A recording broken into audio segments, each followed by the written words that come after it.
busy time in colon cancer research here at Johns Hopkins. I'm Isaac Kinde, a researcher at the Kimmel Cancer Center. Johns Hopkins scientists were the first to identify the genetic footprint for colon cancer. Continued work on that footprint found the gene landscape to contain a variety of different, less frequent gene mutations, and they varied from patient to patient. This helped us understand why some cancers, even though they appeared similar, responded very differently to standard colon cancer therapies. In our lab, we have helped to identify mutations in a handful of genes that are linked to the progression of colon and other cancers.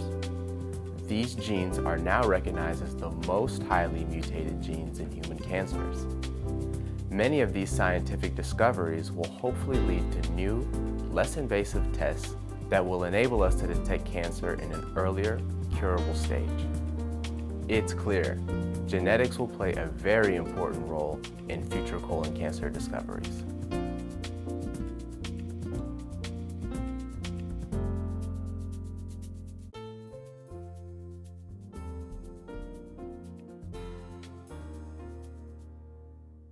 My name is Evilise Page, and I am a stage 4 colon cancer survivor. I have an 8-inch scar across my abdomen that I now consider a beautiful daily reminder that I am an overcomer, that there is hope, and that with God, all things are possible. I used to hate that scar and felt ugly because of it, especially at the beginning of my journey.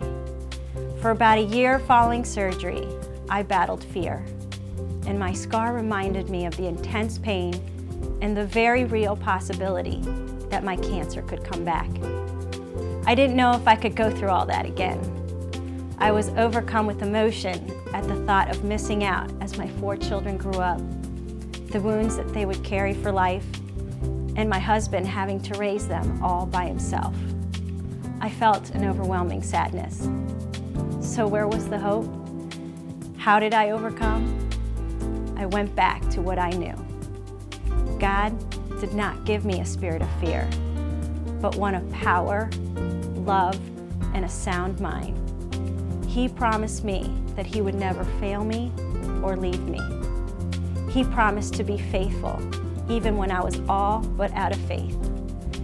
And He told me to be strong and courageous, to stop being terrified or discouraged, and to trust in Him. So in the days ahead, I decided to engage my faith and fight. I fought the fear that tried to grip me each day by filling my mind with His Word. And the fear, it relented. I also found hope and overcame what only God could make possible, being cancer-free.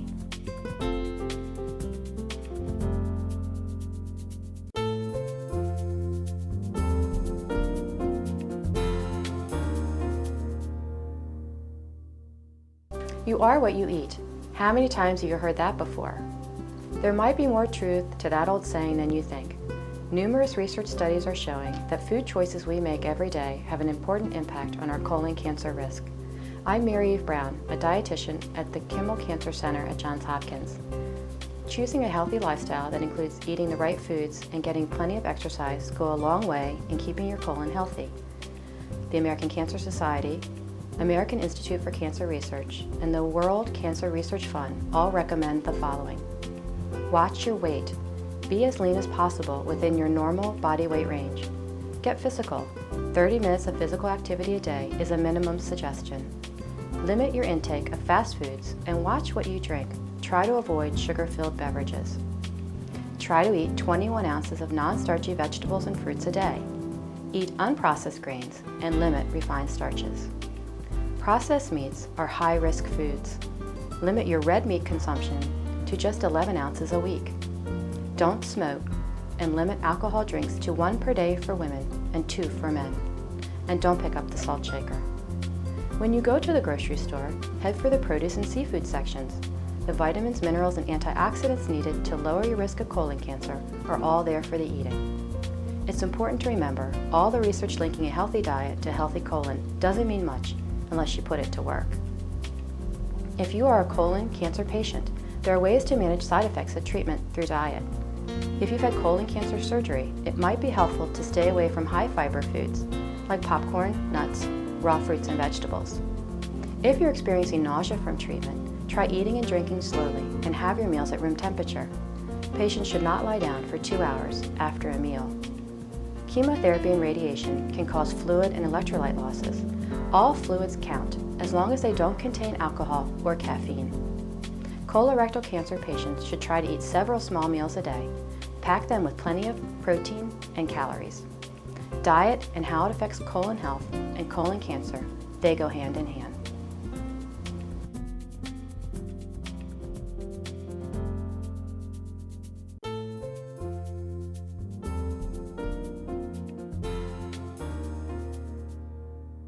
My name is Evilise Page, and I am a stage 4 colon cancer survivor. I knew that family history put me at a higher risk of developing colon cancer at a young age, and so I was diligent about getting regular colonoscopies, eating organic food, and exercising. Despite this, I developed colon cancer more than a year before I was due for my next colonoscopy. It was almost eerie as I was diagnosed at the very same age with the very same type of cancer that my father had died from when I was a little girl. I learned many things as I battled cancer, but 3 key things stand out in my mind. First, I realized the importance of being my own advocate for my health.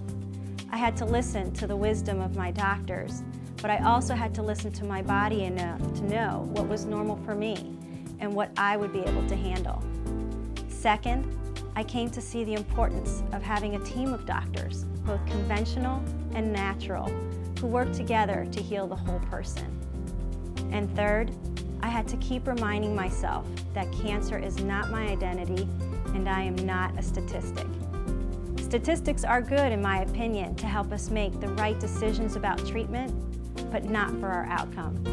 On paper, my odds for survival were less than 8%. Yet here I am, 2 years later, cancer-free. You can't let those statistics get you down. You have to focus on healing and believing that we serve a great God that can do the impossible.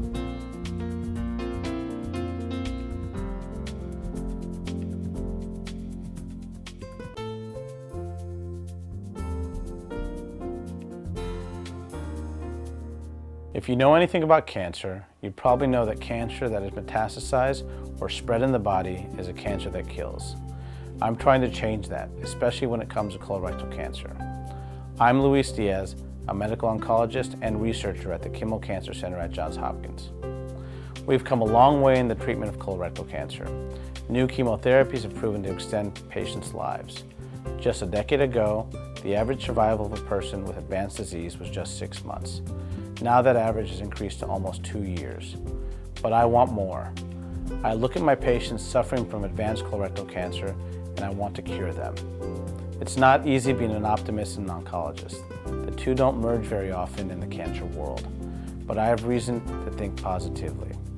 You see, it's not the cancer we can see that worries us. It's the cancer we can't see that means trouble down the road. These are cancer cells traveling in the body looking for a place to set up shop and grow.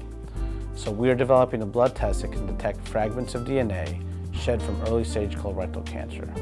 This test will find cancer still invisible in CT scans and other methods of cancer detection. And we're in our lab daily, using the genome to find new ways to detect early signs of colorectal cancer. Genetics plays a big role in cancer research. Colorectal cancer is one of the deadliest cancers in the Western world. It is primarily a disease of middle and older age groups. Colonoscopy is still our biggest ally in early detection of the disease. A routine colonoscopy, especially if there's a family history of colorectal cancer, can make all the difference in finding and curing this disease. I can't stress this enough. Early screening by colonoscopy is the key to finding and curing this disease. I think of it this way: no one should die from this disease.